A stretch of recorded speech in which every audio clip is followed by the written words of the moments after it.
1912 forever shifted the balance of power from states to the Fed. You see, fair listener, state governors used to be much more powerful people, positions, offices. Just 100 years ago, your elected governor had great, but not absolute, power to select your state's 2 United States senators. Most state legislatures had enormous clout with the governor and usually held powers with respect to your state's 2 United States senators. But most importantly, the public was always able to exert immediate political pressure on the governor or on the state legislature or on both to force the removal of a senator. Since the other half of Congress is only subject to a pure Democratic vote once every 6 years, red or blue, the mechanisms in place for removal of a senator used to be very robust. Now, you get a choice of red or blue once every 6 years. Winning just 4 or 5 elections to the Senate can get you 30 years in the U.S. Senate. Not very accountable, considering the amount of power accumulated.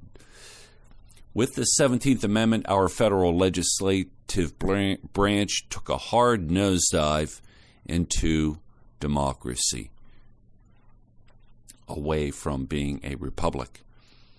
And by extension, the Senate directly changed how the House of Representatives operates and indirectly changed how our executive and legal branches of the federal government operate.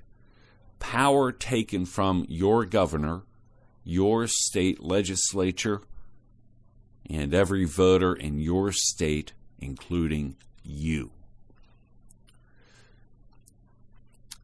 Here's some Aristotle to prove the point.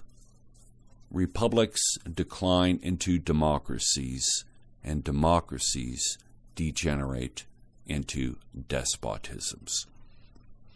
To state the obvious, you don't want a despot. That's what you're trying to avoid. What you want is distributed authority and, as much as possible, accountable authority. With the stroke of a pen, the 17th Amendment ignored Aristotle's warning. The Republic, written by Plato in 375 BC, enumerated all of the reasons for this best-case scenario. Pure democracy is mob rule, which gets you the despot.